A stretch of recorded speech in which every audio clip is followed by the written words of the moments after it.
Assalamualaikum warahmatullahi wabarakatuh. Bertemu lagi dengan saya dalam aksi nyata pada modul 1.4 tentang budaya positif. Kali ini saya memberikan pengalaman saya dengan teman-teman rekan sejawat saya di sekolah, yaitu dengan berbagi materi tentang budaya positif. Materi tersebut saya bagikan dengan presentasi di depan kelas bersama dengan guru-guru, di mana materi-materi tersebut diantaranya yaitu tentang disiplin positif dan nilai-nilai kebajikan universal, teori motivasi, hukuman dan penghargaan, restitusi, keyakinan kelas, kebutuhan dasar manusia, 5 posisi kontrol, dan terakhir segitiga restitusi. Di akhir presentasi tersebut, saya menggerakkan para guru di semua kelas dengan membuat keyakinan kelas atau kesepakatan kelas. Dengan kesepakatan kelas tersebut yang sudah dibuat sebagai dasar atau landasan penerapan segitiga restitusi pada anak-anak. Dengan keyakinan kelas atau kesepakatan kelas tersebut yang dibuat, guru menjadi memahami bagaimana cara mencari solusi bagi anak yang melakukan tindakan kesalahan dan memperbaiki anak supaya tidak melakukan kesalahan yang sama.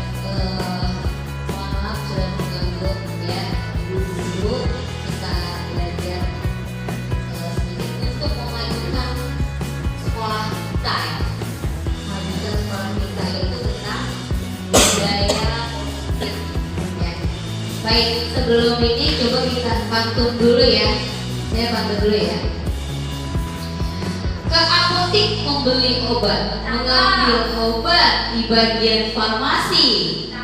Selamat siang Bapak Ibu hebat. Mari kita mulai kolaborasi. Baik, kita mulai ya dari budaya positif. Langsung ke slide kedua aja. Budaya positif. Pertanyaan pertama ya, tentang kita ini lingkungan sekolah ya.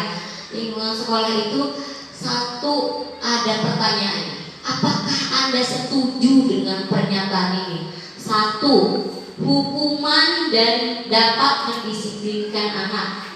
Dua, pemberian hukuman dengan hal positif seperti membaca atau membersihkan halaman sekolah dapat meningkatkan disiplin anak. Dan yang ketiga itu memberi penghargaan dapat meningkatkan motivasi belajar anak. Ibu lebih setuju yang mana, nomor berapa? Atau setuju semua? Nomor 3, memberi penghargaan. Iya, nomor 3. Nomor 1 enggak berarti? Nomor 2 juga enggak? Baik, ya. Jadi kita akan bahas ini ya. Sebenarnya benar nggak kalau hukuman dan pemberian penghargaan itu akan efektif untuk para anak-anak didik kita? Coba lanjut. Baik, topik kita itu pertama yaitu disiplin positif dan nilai-nilai kebajikan universal. Jadi disiplin positif itu berupa budaya-budaya kita ya, budaya ketimuran. Budaya kita itu kan sama orang tua permisi gitu kan ya. Terus pokoknya orang-orang tua kita tuh mengajarkan ke anak-anak kita cium tangan ya, terus bersikap santun ya. Itu yang harus ke anak-anak kita itu harus ditanamkan. Jangan sampai gara-gara COVID kemarin itu mereka lupa sama budaya-budaya timur kita. Kayak salaman kan jadi udah cuek ini semua orang tua kan, kalau ketemu orang tua cuek, nggak mau ya. Iya, jadi pokoknya itu budaya-budaya luhur kita harus benar-benar ditanamkan kepada anak kita ya. Kemudian di sini ada teori motivasi, hukuman, penghargaan, dan restitusi. Kemudian keyakinan kelas. Yang keempatnya kebutuhan dasar manusia dan dunia berkualitas. Kemudian restitusi. Restitusi ini adalah nanti kita di akhir Guru sebagai pemegang 5 posisi kontrol. Terus yang kemudian ketiga, pemecahan masalah, namanya segitiga restitusi. Jadi nanti di situ kita diajarkan untuk memecahkan masalah bagi anak-anak yang melakukan kesalahan. Ya. Baik, di sini nih disiplin positif dan nilai kebijakan universal. Contoh ya, misalnya siapa nih yang mau contoh? Pak Ipul, saya Pak Ipul. Baik, misalnya di sini saya misalnya masih kertas kerja ya, di situ ada kertasnya. Misalnya Pak Ipul. Nah di sini kita belajar tentang kontrol. Misalnya Pak Ipul menuliskan ada rahasia, terus kemudian ditulis ya rahasia apa aja terserah. Ibu saya minta coba Bu Lilis maju ya. Nah jadi di sini Bu Lilis itu dengan rahasia yang dipegang sama Pak Ipul ini, ya dengan rahasia Pak Ipul ini digenggam dengan kencang, apapun caranya, bagaimana ini kan kamu rahasia kamu nih ya, jangan sampai dapat. Tapi Bu Lilis bisa dengan cara mengancam, membujuk, dengan cara merayu, menyuap apa aja, atau dengan itu ada apa gitu, supaya intinya sampai dia melepaskan. Ya coba, ayo silakan, coba, ayo Pak Bu Lilis silakan di ke kamera. Saya jalanin dulu ya. Yakin saya lihat, bener. Sakit nih. Kan itu yang megang kontrol kan dia ya. Nah ya berarti dengan cara seperti itu aja berarti Pak Ipul mudah terbujuk ya. Ternyata berarti semuanya yang megang kontrol itu adalah diri kita sendiri, bukan orang lain. Lanjut ya, kita lihat. Coba lihat di selanjutnya begini. Oke, nah perubahan paradigma teori kontrol. Nah, kita kan di sini Pak Ipul kan tadi kontrol, berarti kita punya kontrol di sini kan? Ya, punya kontrol. Jadi ilusi guru dapat mengontrol murid itu karena kita bisa si murid itu mengizinkan si guru mengontrol dirinya karena dia merasa gurunya itu benar, gitu kan? Jadinya kita berarti punya kekuatan di situ untuk mengontrol murid. Kemudian ilusi bahwa kritik dan membuat orang merasa bersalah dan dapat menguatkan karakter. Nah, jadi kayak bujukan Bu Lilis itu ternyata bisa membujuk Pak Ipul untuk membuka tangannya, padahal kan terserah dia mau dilepas atau enggak. Kalau misalnya benar-benar berharga atau sangat berharga, sampai kapanpun dia tidak akan melepas genggamannya itu. Kemudian ilusi bahwa semua penguatan positif efektif dan bermanfaat. Kemudian ilusi bahwa orang dewasa memiliki hak untuk memaksa, padahal tidak bisa untuk dipaksa. Ya, jadi anak-anak itu juga untuk dipaksa pun dia berarti harus ada faktor internal di dalamnya gitu. Next. Nah, di sini stimulus responnya ya. Awalnya kita mencoba mengubah agar orang berpandangan sama dengan kita. Padahal teori kontrolnya kita berusaha memahami pandangan orang lain tentang dunia. Jadi kita bisa memahami orang bukan karena kita harus membujuk orang gitu, padahal harus sama gitu pandangannya, ya. Kemudian perilaku buruk dilihat sebagai suatu kesalahan. Padahal perilaku buruk itu adalah memiliki tujuan. Berarti siswa yang melakukan tindakan salah, berarti dia ada tujuannya. Ada sesuatu di balik dia, misalnya datang terlambat, pasti ada di baliknya ada tujuan kan. Ya, kemudian orang lain bisa mengontrol saya. Ternyata hanya Anda yang bisa mengontrol diri Anda.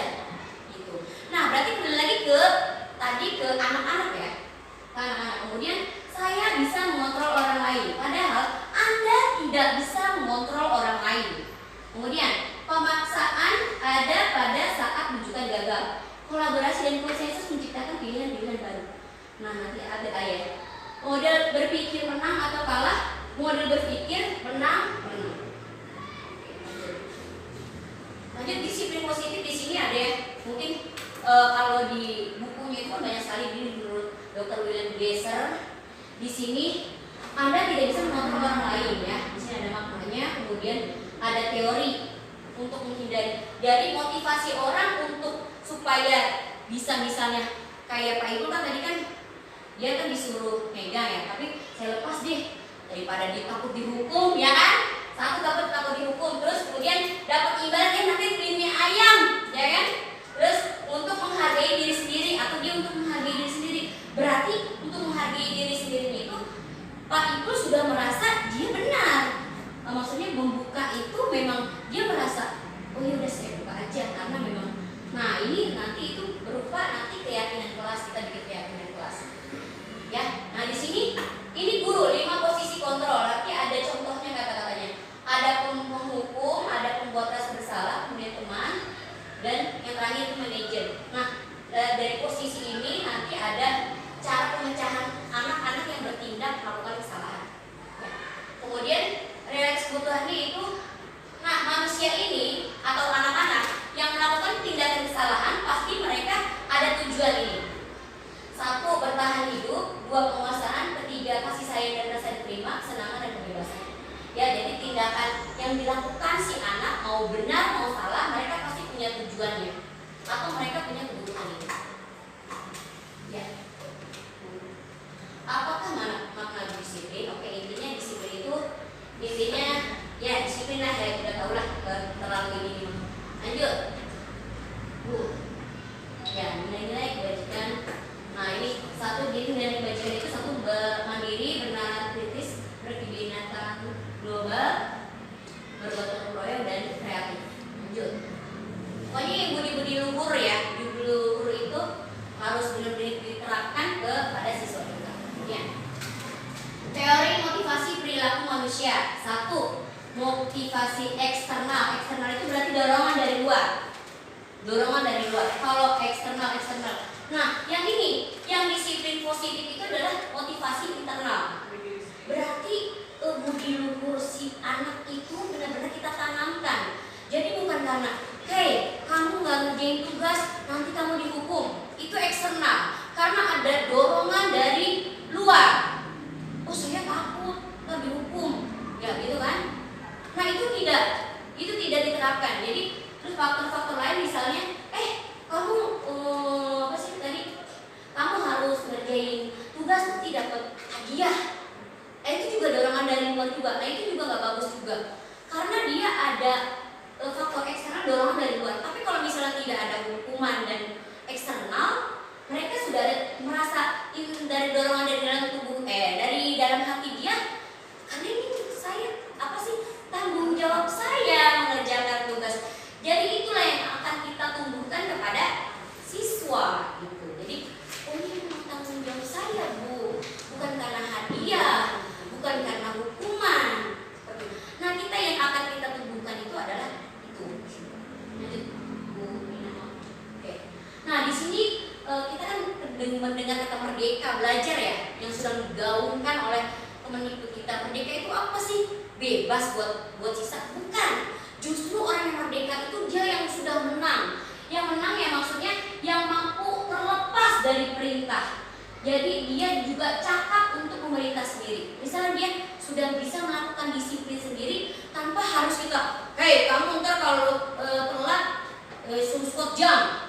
Nah itu kan berarti belum merdeka. Tapi kalau dia sudah merdeka, dia sadar kalau melakukan suatu bangun pagi, sarapan itu baik untuk dia. Gitu. Jadi kita menemukan di situ ya motivasi internal dari si siswa supaya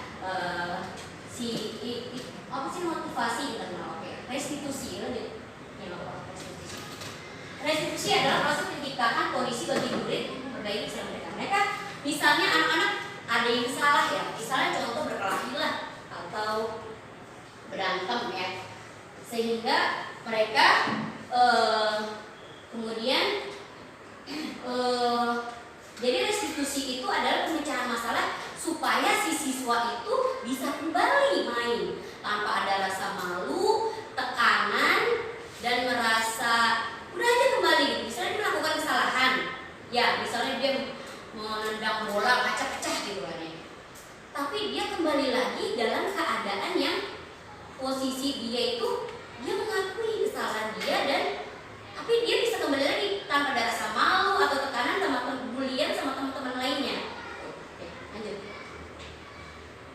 9 ciri-ciri restitusi. 1 yaitu belajar dari kesalahan, kemudian memperbaiki hubungan, bukan paksaan, kemudian juga melihat ke dalam diri sampai fokus pada solusi. Jadi kita ngasih solusi, bukan hukuman atau juga penghargaan. Silakan.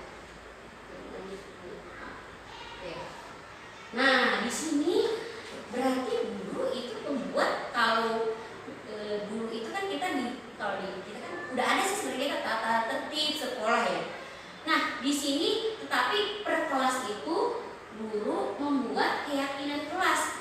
Jadi peraturannya itu dimusyawarahkan dengan anak-anak murid. Ayo kalau di kelas tuh mereka dikasih kertas, kira-kira kalau di kelas itu peraturannya apa ya? Nanti dikasih satu-satu gitu kan ya. Keyakinan kelasnya itu apa aja? Jadi peraturan misalnya 1, menghormati teman. Nanti mereka nggak boleh ngejek ya kan? Terus kemudian datang tepat waktu. Itu sudah, jadi bukan berasal dari gurunya. Ini kan dari kalian juga. Bersama-sama loh kita membuat keyakinan kelas atau kesepakatan kelas. Ya gitu. Jadi gua habis dari kontrol itu, kita tidak bisa mengontrol murid, tapi kita harus menumbuhkan internal dari si siswa. Kemudian setelah itu kita bikin keyakinan kelas dulu, ditulis kan. Setelah misalnya udah terkumpul keyakinan kelasnya, anak-anak ayo dibaca satu-satu. Kamu apa? 1, keyakinan kelasnya saya ini Bu. Oh, ada contohnya, coba dulu. Oke, nah ini 1 ya. Selalu kembalikan buku ke tempatnya. Ini peraturan. Tapi kalau keyakinan kelas itu tanggung jawab. Yang ini kemudian menghormati orang lain, berkomitmen, keselamatan, menghormati orang lain, kesehatan, dan ini ya berarti beda peraturan dengan keyakinan kelas. Nah, ini contohnya seperti ini. Yang mana merupakan keyakinan kelas? Kira-kira yang mana yang merupakan keyakinan kelas? Yang mana ya? Yang kanan atau yang kiri? Coba. Kayak kesepakatan kelas. Keyakinan kelas, yang keyakinan kelas kayaknya ini ya. Kalau ini peraturan ya. Ya, ini peraturan, ya kan? Kalau kesepakatan kelas berarti saling menyayangi, udah mencakup semua, nggak boleh berantem, nggak boleh ngata-ngatain, nggak boleh berkelahi. Terus semangat belajar berarti mereka selalu fokus dan disiplin. Kemudian juga murid yang peduli dengan teman-teman berarti sama teman-temannya nggak boleh berkelahi, nggak boleh. Pokoknya yang bikin tindakan yang salah. Kemudian di sini, nah penghargaan. Tadi kan ada bilang kamu kalau dapat nilai 100 dapat beng-beng, misalnya gitu ya. Misalnya dapat itu sebenarnya menurut ibu ini enggak apa sih, misalnya kamu ayo kalau barisnya lurus nanti dapat bintang dari ibu 2 gitu misalnya. Setuju nggak? Setuju. Oke, kita memang sini hampir teman-teman saya guru penggerak semuanya hampir 95% itu salah semua ternyata. Ternyata kalau memberikan hadiah itu jangkanya tidak panjang.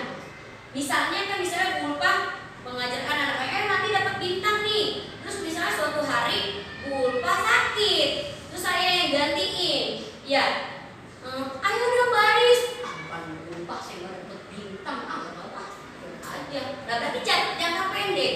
Ya, jangka pendek. Atau misalnya mereka melakukan biasa di kelasnya Pak Ipul, misalnya biasa dikasih makanan gitu kan segala macam, tapi pas naik ke kelas 5 nggak ada hadiahnya, ngapain saya?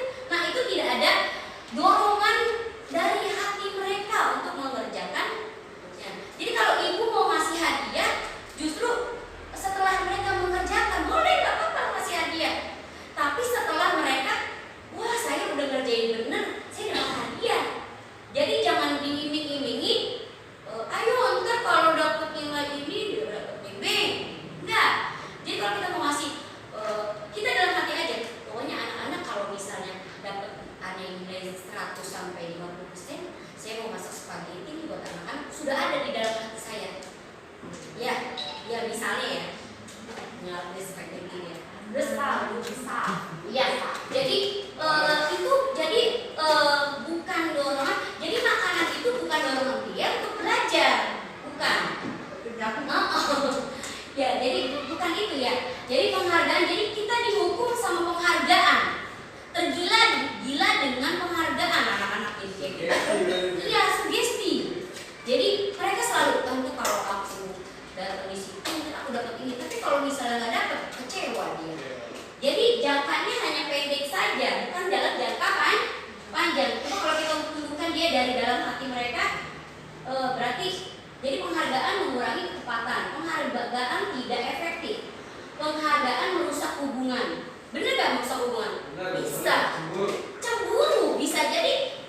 di balik ini tuh ada ilmu gitu. Oh ternyata itu adalah beda kontrolnya, itu kita tidak boleh dipaksa seperti itu. Terus menggantikan kertas tugas, nah ini konsekuensi, beda ya, ini konsekuensi. Oh ini berarti berbentuk tanggung jawab. Menuliskan Pak, nah itu konsekuensi, hukuman, konsekuensi. Oke lanjut. Yang mau minum silakan tuh, nanti beliin aja. Oke. Nah di sini perbedaan hukuman dan konsekuensi. Oke nggak usah di ini ya, lanjut aja. Nah di sini juga ada hukuman, ada konsekuensi dan restitusi. Nah ini yang terbaik adalah restitusi. Restitusi ya. Konsekuensi tadi udah bagus tadi kan ya. Jadi kamu harus misalnya kamu numpahin air nih, kamu ngepel. Tapi itu kan cuma konsekuensi doang. Tapi kalau di restitusi ini, dia kita di si anak itu, ya tindakan. Kamu bener nggak kalau tadi salah? Tadi salahnya ngapain? Nanti ada contohnya videonya. Ya silakan. Lagi Bu. Kemudian kebutuhan dasar manusia. Nah, siswa-siswa atau kita melakukan kebutuhan dasar manusia itu ada 5 coba. Oh ini video dulu deh, biar dulu deh. Sambil makan coba. Nggak apa-apa. Videonya di apa ini? Video deh.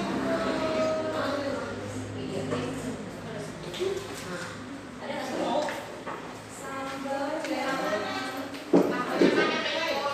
Itu di bawah. Ini.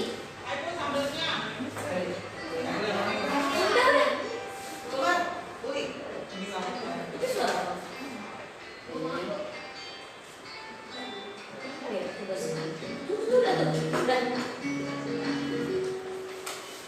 Salam dan bahagia Ibu dan Bapak guru hebat. Untuk membangun budaya sekolah yang positif dengan lingkungan yang aman dan mendukung murid untuk menjadi pribadi yang berdaya, seimbang, dan bahagia, salah satu upaya yang dapat dilakukan oleh guru adalah memahami kebutuhan dasar yang mendasari perilaku murid. Pada video kali ini, kita akan membahas tentang 5 kebutuhan dasar manusia.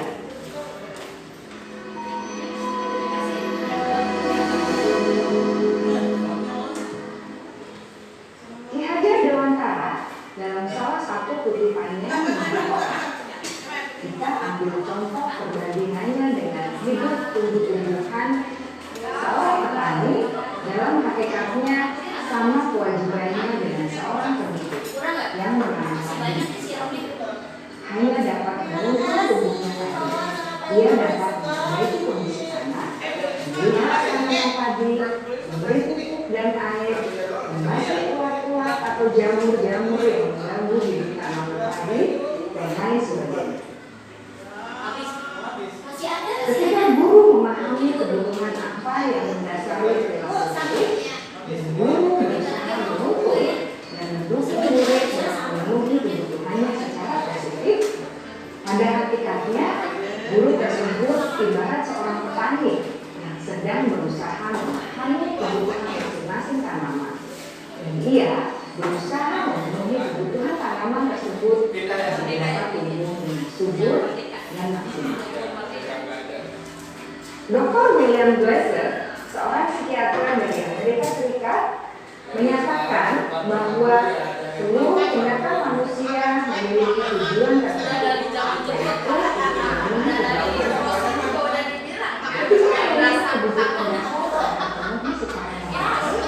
secara murid akan tumbuh dengan senang dan bahagia. Sebaliknya, ketika kebutuhan mereka tidak terpenuhi dengan baik, maka seseorang akan mengalami emosi negatif, bosan, sedih, dan kecewa. Bahkan mereka dapat melakukan perbuatan yang bertentangan dengan nilai-nilai kebajikan atau melanggar peraturan. Dengan kata lain, perilaku buruk seseorang biasanya adalah respons dari kebutuhan yang tidak terpenuhi. Namun, mereka tidak tahu cara untuk menyelesaikan. Ada 5 kebutuhan dasar manusia menurut Dr. William James, yaitu yang pertama, kebutuhan untuk bertahan hidup atau survival. Yang kedua, kebutuhan untuk merasa diterima atau love and belonging. Yang ketiga, kebutuhan akan kebebasan atau freedom. Yang keempat, kebutuhan akan kesenangan atau fun. Dan yang kelima, kebutuhan akan penguasaan atau power.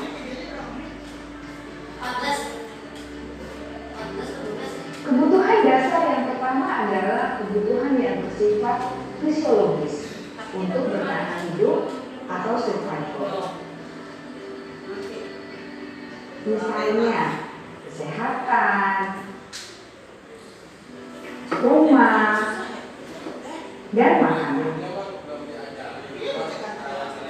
Kebutuhan biologis sebagai bagian dari proses reproduksi termasuk kebutuhan untuk tetap bertahan hidup. Kebutuhan untuk merasa aman juga termasuk dalam kebutuhan ini.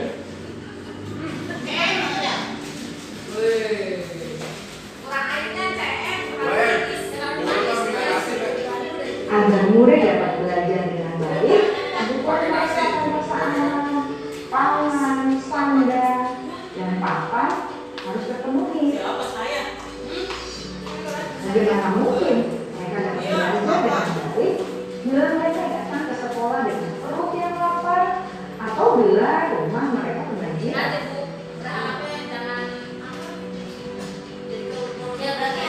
Setelah kita mengetahui kebutuhan pertama, mari kita lihat kebutuhan kedua sampai kelima yang semuanya berhubungan dengan kebutuhan. Mari kita lihat kebutuhan yang kedua, yaitu kebutuhan akan diterima oleh kelompok atau kebutuhan dalam fisiologi. Kebutuhan ini meliputi keinginan untuk tetap terhubung dengan orang lain, seperti teman, keluarga, teman kerja, dan kelompok di mana kita berada. Setiap murid ingin menjadi bagian yang berharga dari kelas yang juga sekolah. Mereka juga ingin diterima oleh orang lain dan kelompok. Bahkan murid yang terlihat paling kelas pun jauh berdasar hatinya pasti ingin mengetahui. Sebagai guru, kita dapat memberikan sesuai dengan kebutuhan. Karena setiap murid adalah unik. Mereka memiliki kekuatannya masing-masing, sehingga guru seharusnya bisa menciptakan kesempatan bagi murid kolaborasi dan memiliki emosi satu sama lain. Murid-murid yang memiliki kebutuhan yang besar untuk merasa diterima, biasanya mereka belajar karena suka pada gurunya, dan mereka juga suka bekerja dalam kelompok. Kebutuhan yang ketiga adalah kebutuhan kebebasan. Kebutuhan membuat pilihan. Murid harus diberi kesempatan untuk membuat pilihan yang bertanggung jawab atas pilihan yang mereka ambil. Memberi mereka kebebasan bukan berarti membiarkan mereka melakukan apa saja yang mereka mau, melainkan lebih memberi mereka kesempatan untuk membuat pilihan, menyuarakan pendapat mereka dan percaya diri, dan memberi mereka kesempatan untuk mencoba hal yang baru. Pembelajaran dengan metode yang beragam dan menarik juga akan memenuhi kebutuhan murid akan kegiatan ini.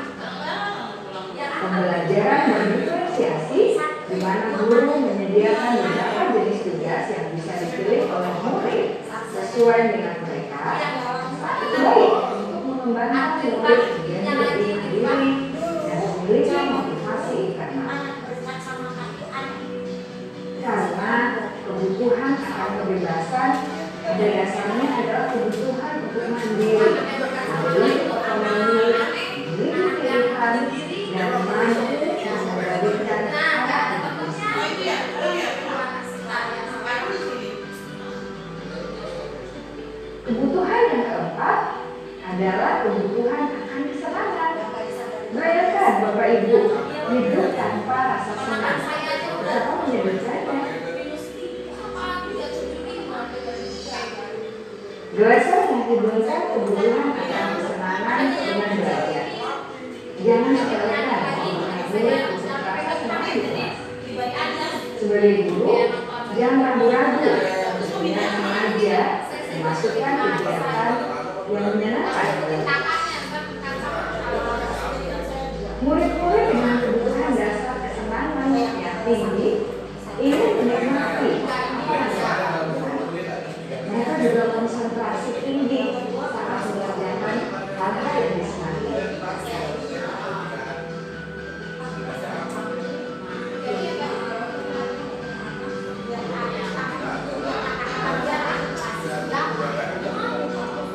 Kebutuhan yang kelima adalah kebutuhan akan penguasaan. Setiap murid memiliki kebutuhan dengan konsisten. Menjadi terampil, diakui pencapaian dan keterampilannya, mendengarkan, bisa membuat dampak dan pengaruh, dan memiliki rasa kritis.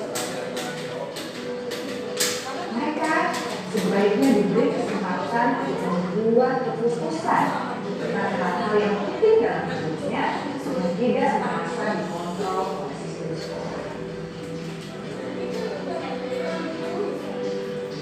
Pada murid yang telah menginjak usia remaja, seringkali mereka merasa tidak memegang kendali atas kehidupannya sendiri, karena guru barangkali berperan dalam mengambil keputusan. Murid-murid yang memiliki kebutuhan dasar kebutuhan yang tinggi biasanya selalu ingin menjadi pemimpin. Mereka juga suka mengamati sebelum berubah ambil.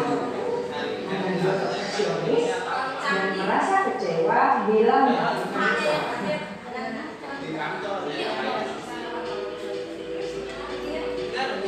Ibu dan bapak guru sangatlah penting bagi kita untuk mengetahui kebutuhan dasar murid-murid agar kita memahami alasan dari sikap dan sifat murid. Bila murid berkata sibuk atau melanggar aturan sehingga dinilainya tidak sesuai dengan kebutuhan maka guru harus mencari tahu alasan yang necessary dan kebutuhan apa yang dibutuhkan.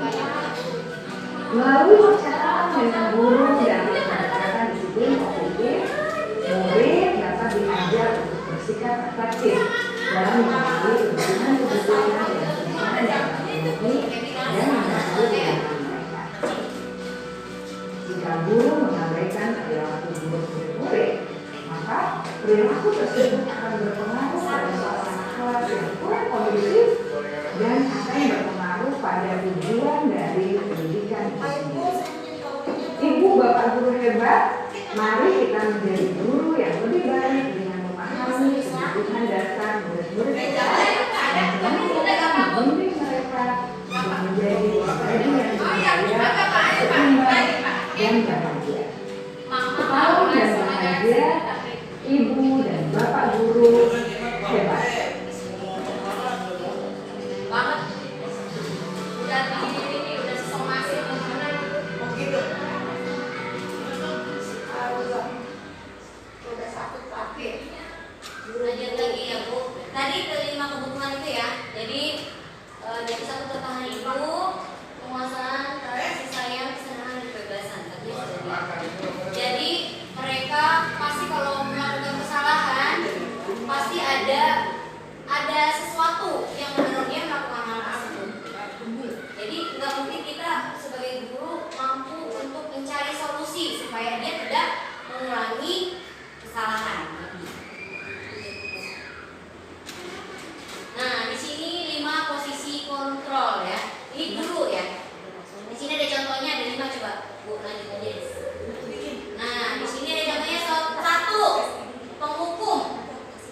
Nih, seorang penghukum biasanya menggunakan hukuman fisik maupun verbal. Orang-orang dari posisi penghukum senantiasa mengatakan bahwa sekolah memerlukan sistem atau alat yang dapat dipilih menekan murid-murid lebih dalam lagi. Guru-guru menerapkan posisi penghukum akan berkata, patuhi aturan saya, atau awas, kamu selalu saja salah. Kemudian selalu pasti, selalu yang terakhir selesai. Kemudian terlambat lagi, pasti terlambat lagi. Jadi bagaimana perasaan murid bila guru berbicara seperti itu pada saat muridnya datang terlambat? Ini namanya posisi kontrol penghukum ya. Ini bukannya saya ngomel-ngomelin penghukum, saya juga penghukum juga sama. Ya semua ya sama ya. Semua guru kita juga sama seperti ini penghukum. Jadi maksudnya biasanya kalau penghukum itu nadanya tinggi. Ini ya, ini posisi kontrol yang pertama, guru penghukum. Kedua, yang kedua sebagai pembuat merasa bersalah. Biasanya kata-katanya kayak gini gurunya. Ibu sangat kecewa sekali sama kamu. Berapa kali Bapak beritahu kamu ya? Gimana coba kalau orang tua kamu Bapaknya kan itu ya Bapak ya. Iya. Bapaknya kan itu ya. Adi, ibu kamu ini gimana sih? Ibu benar-benar kecewa sekali sama kamu. Padahal sebenarnya itu halus ya. Nadanya tidak terlalu tinggi ya. Tapi di sini juga namanya si pemegang kontrol gurunya ini sebagai pembuat merasa bersalah. Jadi seolah-olah si muridnya itu dibuat merasa bersalah gitu. Ya. Ini yang kedua, posisi kontrol yang kedua. Yang ketiga, teman. Nah kalau teman, ayolah bantu demi bapak, demi ibu maksudnya gitu. Ayo dong jangan telat lagi ya. Ayo dong kerjain tugasnya. Ayo ingat tidak bantuin bapak yang sama ini. Ibu saya bantu. Kemudian ya sudah lain kali ini tidak apa-apa, nanti ibu bantu bereskan ya. Adi, ayolah bagaimana sih kamu? Tidak apa-apa, ibu dulu sana. Nah, seolah-olah guru itu menempatkan posisinya sebagai teman. Oke, lanjut. Keempat, sebagai pemantau. Nah, kalau pemantau ini peraturan. Si guru ini, ayo peraturannya tahu nggak kata tertib sekolah? Peraturannya apa? Apa yang akan melakukan? Terus sanksinya apa? Tahu Pak, Adi tahu Pak kamu jam berapa kita mulai? Tahu Pak. Nah, itu dalam posisi kontrol pemantau guru. Yang kelima itu sebagai manajer. Nah, manajer ini ada posisi terakhir. Manajer adalah posisi di mana guru berbuat sesuatu bersama dengan murid. Nanti ada contohnya ya. Apa yang kita yakini, apa yang meyakininya. Nanti tadi ada apa sih hubungannya dengan keyakinan kelas. Keyakinan kelas yang tadi dibuat dalam satu kelas tadi, keyakinan kelas. Nanti itu ada, ini namanya posisi manajer. Berarti kalau di sini kita ditempatkan guru itu sebagai manajer. Iya. Jadi yang keempat itu sebenarnya boleh sih, mau penghukum juga boleh, pemantau boleh, merasa bersalah boleh, teman boleh. Tapi yang lebih baik di sini kita lihat adalah posisi restitusi adalah kita sebagai manajer. Nah ini manajer ya contoh. Adi kalau mau mengetahui jam berapa sekolah atau Pak. Oke ini mah lebih ini ya. Nanti ini ada solusinya. Coba lanjut lagi Bu. Ini manajer. Nah ini ya. Pertanyaannya, saya kecewa sekali dengan kamu, membuat orang merasa bersalah. Lihat, saya kecewa sekali sama kamu, membuat orang merasa bersalah. Posisi kontrol merasa bersalah. Yang ini posisi penghukum, ini posisi teman, ini posisi pemantau, yang ini manajer, dan ini penghukum. Biasanya penghukum itu nadanya tinggi. Lanjut Bu. Nah, di sini bergerak antara peraturan, pemantau, konsekuensi, atau hadiah.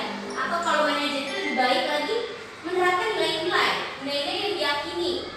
Jadi itu kita menggerakkan kesadaran si siswa sebagai manajer dan kemudian memperbaikinya. Lanjut. Oke lanjut deh, ada videonya. Nah ini contohnya lagi ada. Videonya sekitar 12 menitan. Nah ini ada kayak dramanya gitu, coba bisa dibuka. Ada contohnya 5 posisi kontrol. Salam bahagia Ibu dan Bapak guru hebat. Dalam penerapan disiplin positif restitusi, salah satu program yang dikembangkan adalah 5 posisi kontrol. 5 posisi kontrol dalam restitusi adalah proses perjalanan seorang pendidik agar dapat mengenali dirinya. Pada video kali ini, kita akan membahas tentang 5 posisi kontrol yang dikembangkan oleh Diane Dawson dan contoh penerapannya.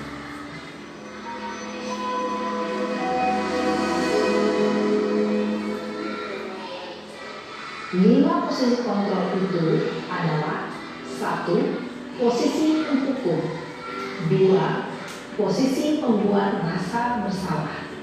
3. Posisi teman. 4. Posisi pemantau atau monitor. Dan 5. Posisi manajer. Untuk lebih memahami kelima posisi tersebut, mari kita saksikan kasus Naren yang terlambat hadir 20 menit di sekolah dan melihat bagaimana kelima posisi kontrol dalam menghadapi masalah tersebut.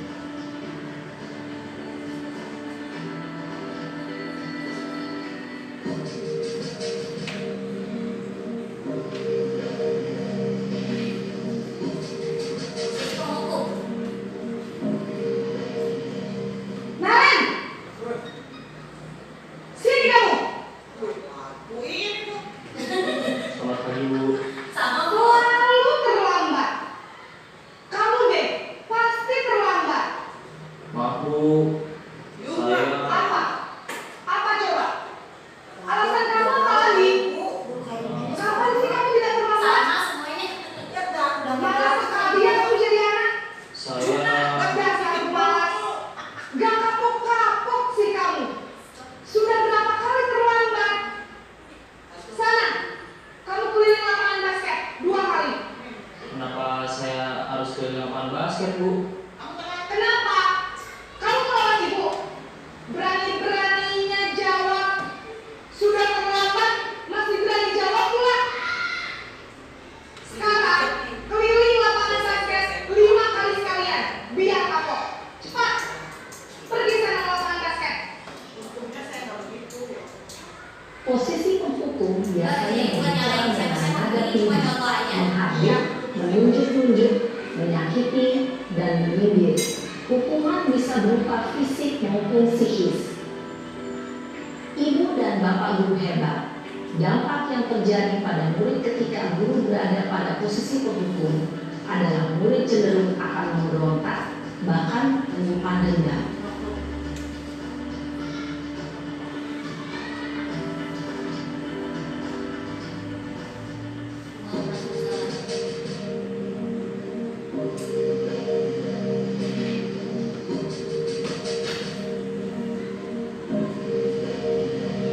Naren!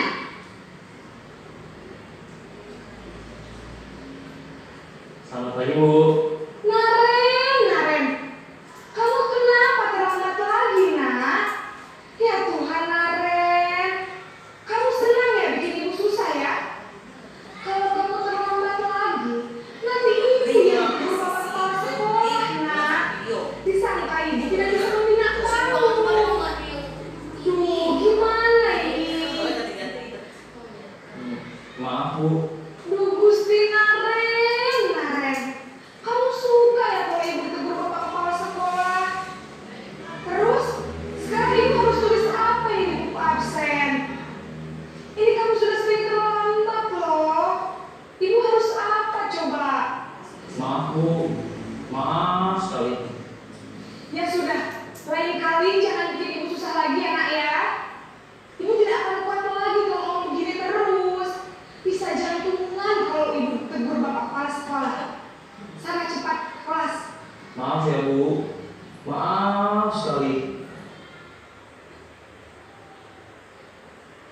Posisi pembuat rasa bersalah berbicara dengan nada tenang, cenderung lembut, namun kata-kata yang diutarakan membuat murid merasa menjadi orang yang gagal, memandang buruk dirinya sendiri, merasa tidak berharga, dan tidak sanggup membahagiakan orang lain. Ketika guru mengambil posisi pembuat rasa bersalah, murid akan menganggap dirinya yang bersalah dan ia akan menyimpan emosi negatif tersebut di dalam dirinya.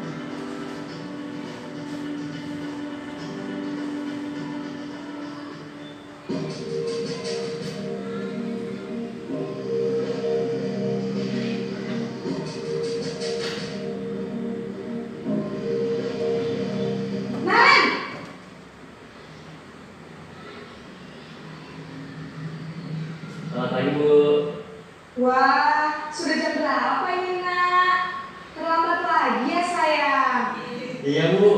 Habis ibu saya udah membangunkan saya, Bu.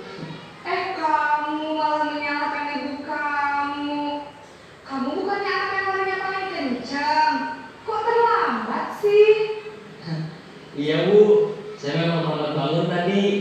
Jadi, biarpun saya lari kencang, tetap gak kejar, Bu. Ya sudah sana.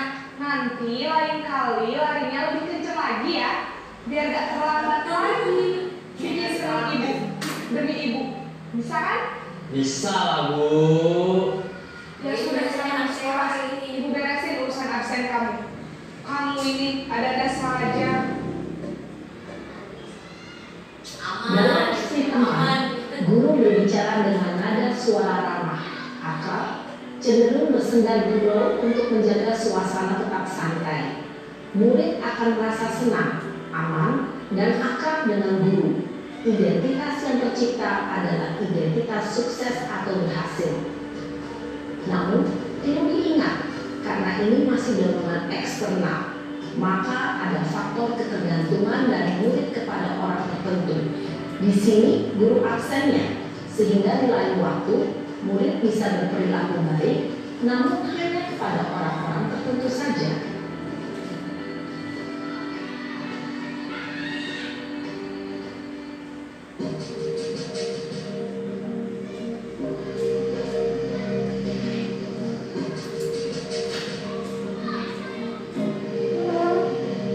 Naren!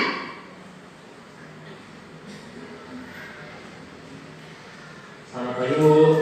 Naren, apa peraturan sekolah kita tentang jam berapa kita harus masuk sekolah, nak? Kita harus di sekolah jam 7, Bu. Iya betul, sekarang sudah jam 7.20. Naren sudah tahu konsekuensinya jika terlambat hadir. Paham, Bu.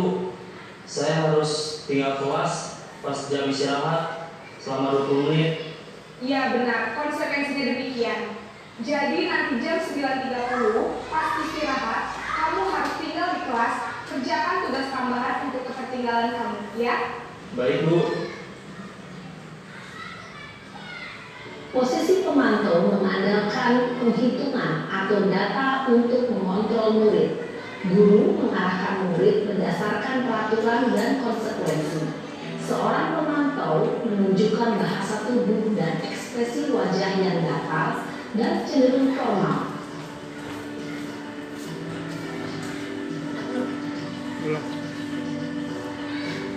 Tapi masih muat ya?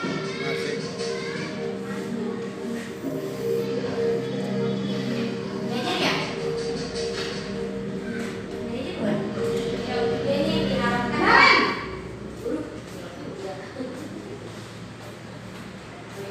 Selamat pagi, Bu. Selamat pagi, Naren. Maaf, Bu. Saya terlambat. Iya, sekolah masuknya jam 7, sekarang sudah jam 7.20.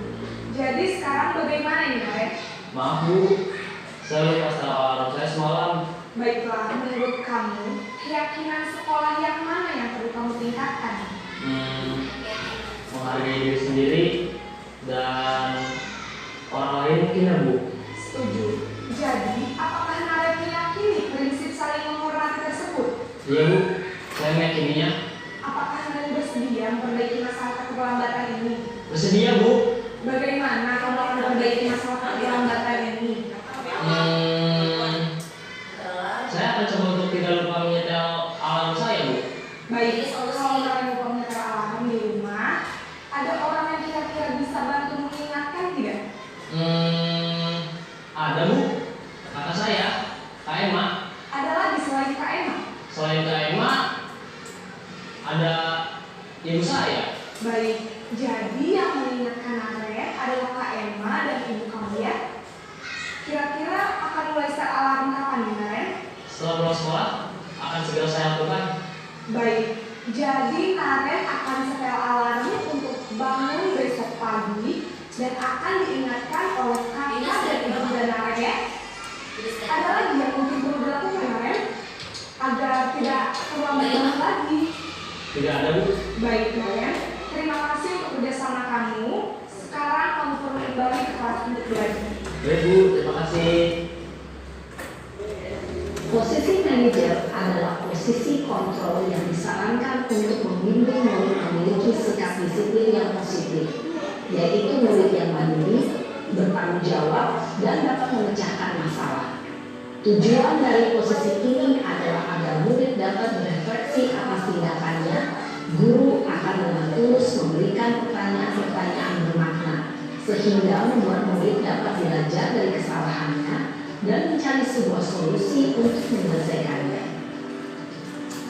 Ibu dan Bapak guru hebat, setelah mengamati adegan kelima posisi kontrol tadi, kira-kira posisi mana yang paling ideal? Posisi mana yang dapat menunjang motivasi intrinsik murid? Ya, tentu posisi manajer. Posisi ini memang posisi ideal yang ingin dituju setiap pendidik. Pada posisi inilah, guru dapat menerapkan disiplin positif yang berpihak pada murid, yang memerdekakan murid. Perjalanan seorang pendidik tentunya tidak mudah untuk sampai pada posisi seorang manajer.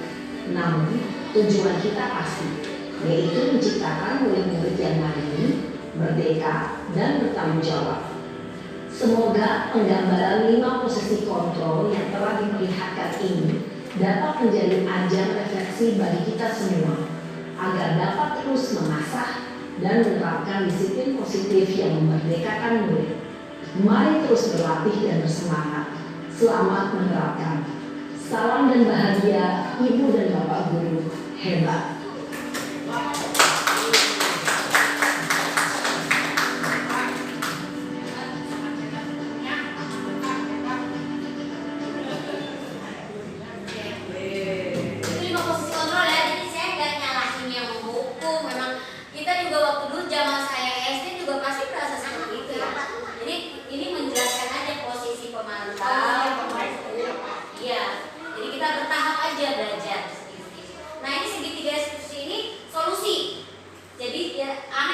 Tindakan kesalahan, jadi satu ada ditanya dulu kebutuhannya, kamu kenapa melakukan kesalahan, kemudian menanyakan keyakinan, bener nggak ya kamu lakukan ini salah, gitu kan, keyakinan kelas, apa keyakinan kelasnya, coba ayo sebutin, kan kemarin kita udah bikin sama-sama, berarti kita bikin keyakinan kelas, oh iya nggak boleh ini bu, nggak boleh bercanda di dalam kelas, gitu misalnya, kemudian menstabilkan identitas, kemudian akhirnya mencari solusi. Lanjut deh. Oke, guru berkata bahwa salah itu hal yang manusiawi, tidak ada manusia yang sempurna. Oke, itu stabil. Ini yang ini ya apa? Restitusi di akhirnya posisi manajer. Lanjut bu. Ya ini validasi kebutuhan, kata-katanya.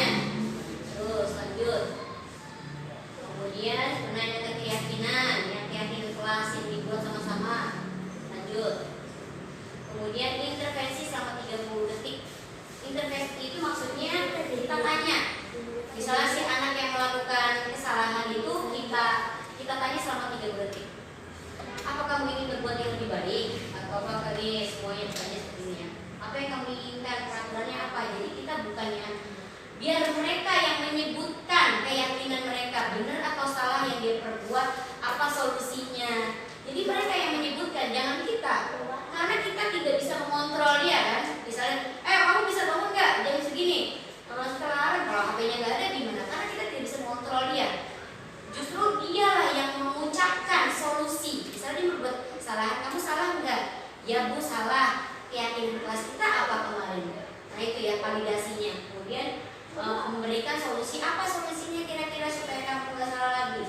Jadi lakukan seperti itu. Lanjut. Ini apa ya? Bagaimana ya coba? Apa sama apa yang tadi ya? Oh penerapan segitiga restitusi. Ya. Gimana kita penerapan segitiga restitusinya ya? Oh ya.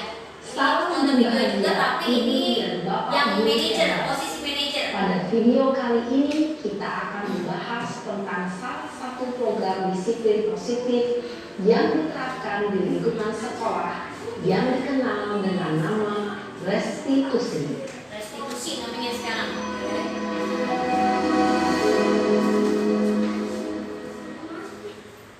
Restitusi dikembangkan oleh pakar pendidikan Diane Gosling berlandaskan pada teori kontrol Dr. feminism. Segitiga restitusi adalah suatu proses dialog yang dijalankan oleh guru atau orang tua agar dapat menghasilkan murid yang mandiri dan bertanggung jawab. Pada saat guru di posisi manajer, aspek yang dikembangkan pada murid adalah motivasi intrinsik, sehingga penanaman nilai-nilai kebajikan dapat tumbuh dan berkembang menjadi suatu kebiasaan positif yang akhirnya membentuk karakter murid. Proses dialog ini terdiri dari 3 langkah yang digambarkan pada ketiga sisi pada segitiga restitusi. Sisi pertama adalah menstabilkan identitas. Sisi yang kedua adalah validasi tindakan yang salah. Dan sisi yang ketiga adalah menanyakan keyakinan. Ibu dan Bapak Guru, berikut ini akan menunjukkan bagaimana seorang guru berada dalam posisi manajer menggunakan penerapan segitiga restitusi.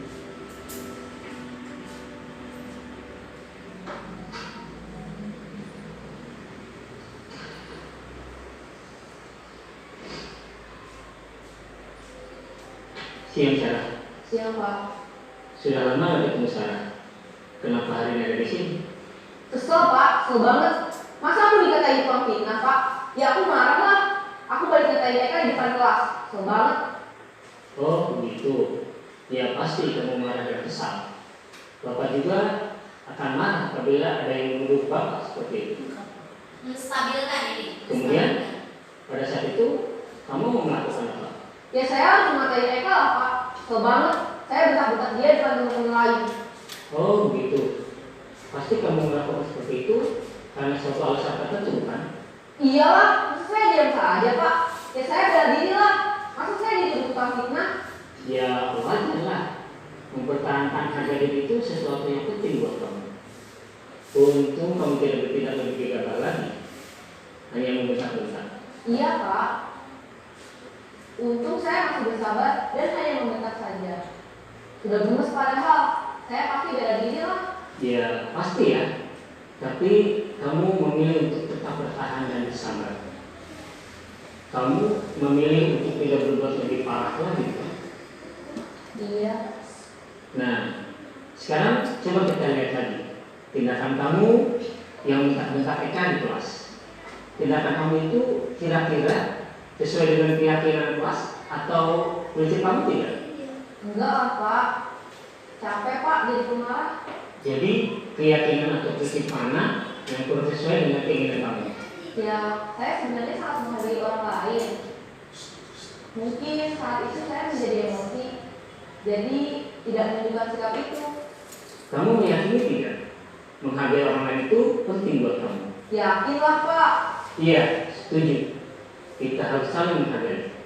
Namun ada juga keyakinan yang kita sepakati yang perlu kita jalankan apabila kita sedang marah, kan? Ya saya bisa lebih proaktif, mulai dengan diri sendiri.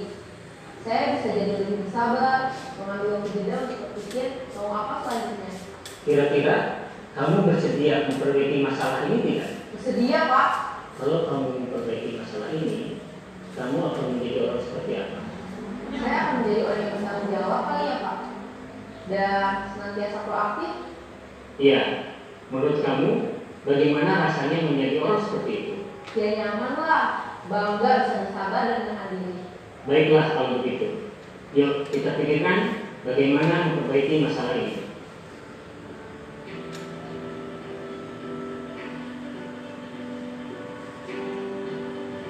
Ibu dan Bapak Guru hebat.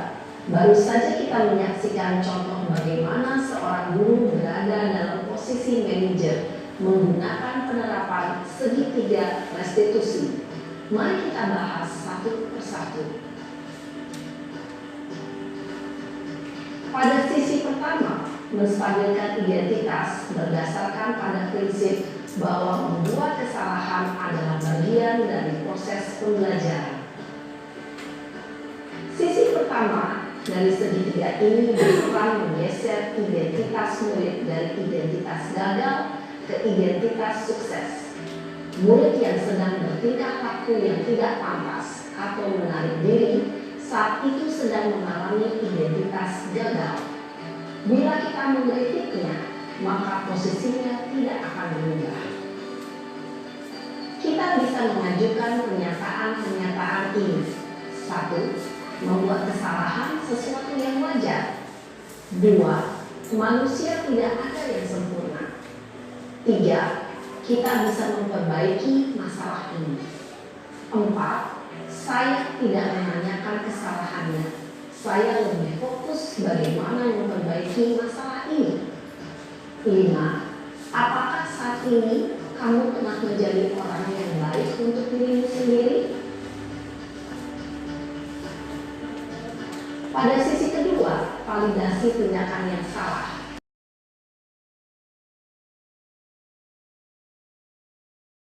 Yang memenuhi suatu kebutuhan tertentu. Guru yang telah memahami teori kontrol akan bergeser dari pemikiran stimulus respon menjadi proaktif dan mencoba untuk mengenali tujuan dari perilaku murid. Mengenali dan mengakui kebutuhan murid ini dapat memperbaiki hubungan dengan murid tersebut. Pernyataan atau pertanyaan bisa disampaikan dengan nada suara tidak menghakimi atau memojokkan, sehingga dapat mengembalikan murid pada posisi positif. 1. Kamu bisa saja bertindak lebih gegabah lagi dari ini. 2. Kamu bukan melakukannya tanpa suatu alasan tertentu. 3. Kamu melakukannya karena mempertahankan sesuatu yang penting bagimu. 4. Mungkin kamu bisa mempelajari suatu perilaku baru yang lebih efektif. Bersediakah kamu mempelajarinya? Selanjutnya, kita akan simak sisi terakhir, yaitu menanyakan keyakinan. Teori kontrol menyatakan bahwa pada dasarnya kita termotivasi secara intrinsik. Pada saat perilaku yang salah telah divalidasi dan identitas sukses telah stabil, maka murid telah siap mengaitkan keyakinan-keyakinannya dengan tindakannya yang salah, dan pemikirannya telah bergeser untuk menjadi orang yang dituju. Pertanyaan-pertanyaan ini dapat mengaitkan keyakinan-keyakinan yang kami murid. 1. Sebagai keluarga atau kelas, apa yang kita yakini? 2. Nilai-nilai apa yang telah kita sepakati? 3. Seperti apa gambaran sebuah kelas yang ideal baginya? 4. Kamu ingin menjadi orang seperti apa?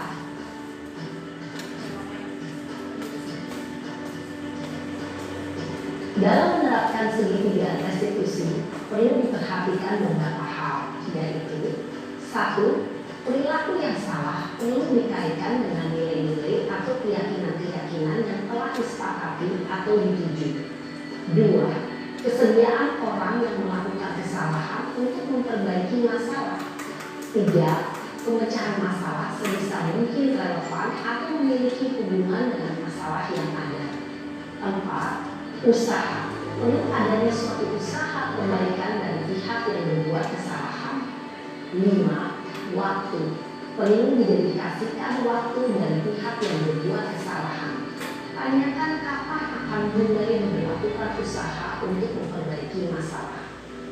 Dengan memahami struktur penerapan segitiga restitusi, diharapkan guru dapat menerapkan posisinya sebagai manajer dengan mengajukan pertanyaan-pertanyaan bermakna yang dapat membuat murid menjadi lebih percaya diri, bertanggung jawab, dan mandiri. Nah, ibu bapak guru perlu tidaknya mengikuti ketiga tahapan dalam segitiga restitusi bergantung pada ringan beratnya suatu permasalahan. Misalnya, bila permasalahan tersebut ringan, maka tidak perlu dijalankan secara berurutan.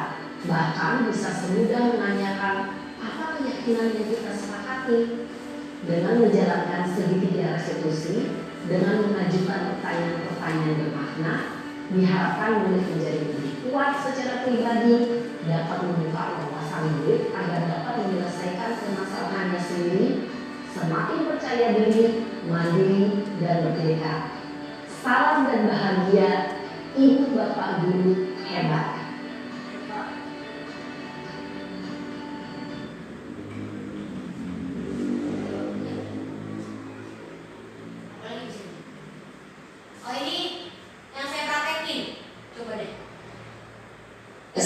Assalamualaikum warahmatullahi wabarakatuh. Bertemu lagi bersama saya Ini Harina. Kali ini kita memasuki demonstrasi kontekstual modul 1.4, yaitu tentang praktek segitiga restitusi. Mari kita saksikan. Kasus pertama, anak berteriak di dalam kelas. Kali ini kalian bekerja, kalian berdiskusi dengan teman-temanku. Halaman 75 tentang soal tersebut, ya. Ikuti dulu analisisnya ya. Siapa kira-kira yang berteriak? Siapa yang berteriak kira-kira? Oke, Mbak.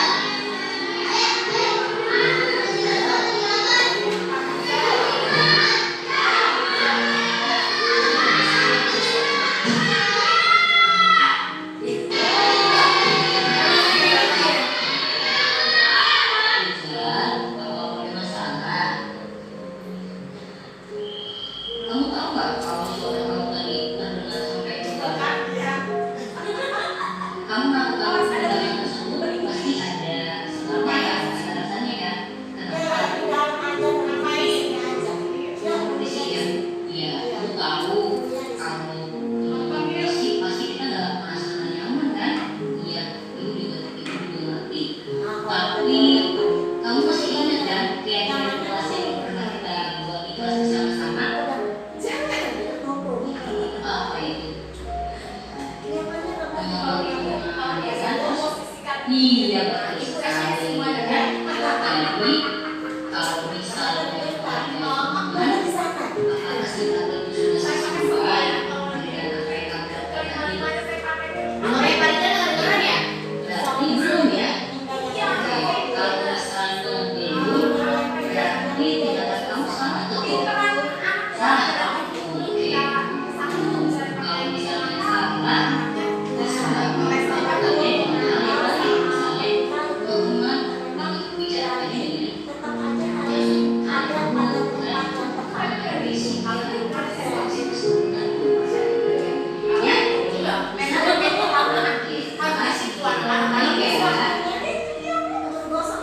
Kasus yang kedua yaitu tentang siswa yang berkelahi dengan temannya di lapangan ketika main sepak bola.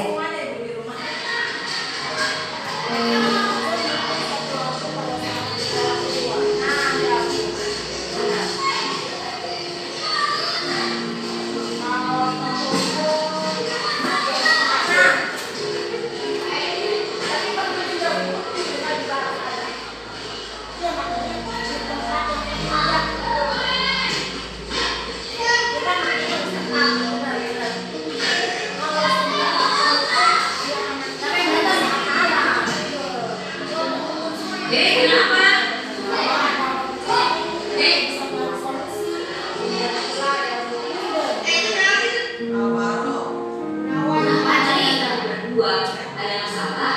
Kenapa?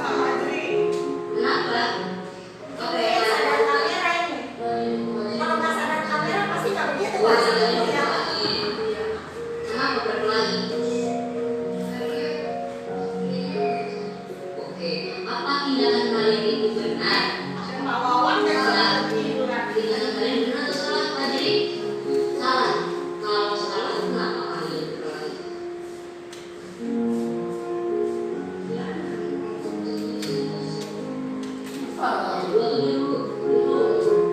Oke, jadi kalau bisa satu teman, kalau lumayan masuk ke seperti itu ya, ada kesel.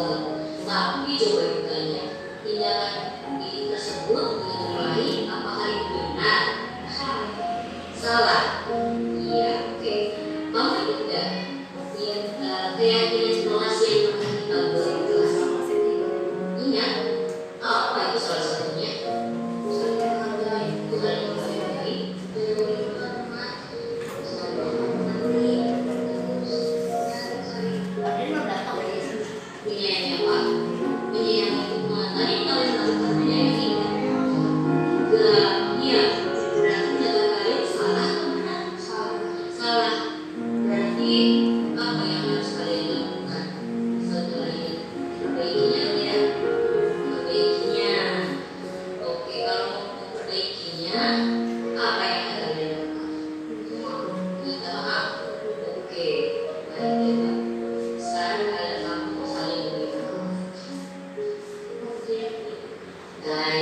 ya.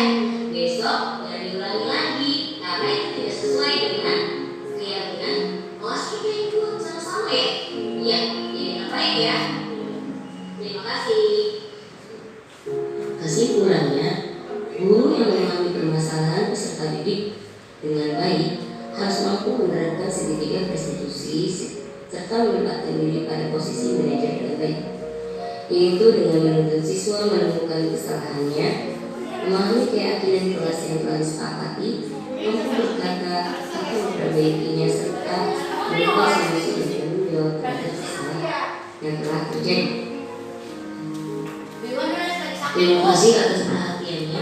Terima kasih telah menyimak demonstrasi konseptual modul 1.4 kali ini. Wassalamualaikum warahmatullahi wabarakatuh. Assalamualaikum warahmatullahi wabarakatuh. Assalamualaikum.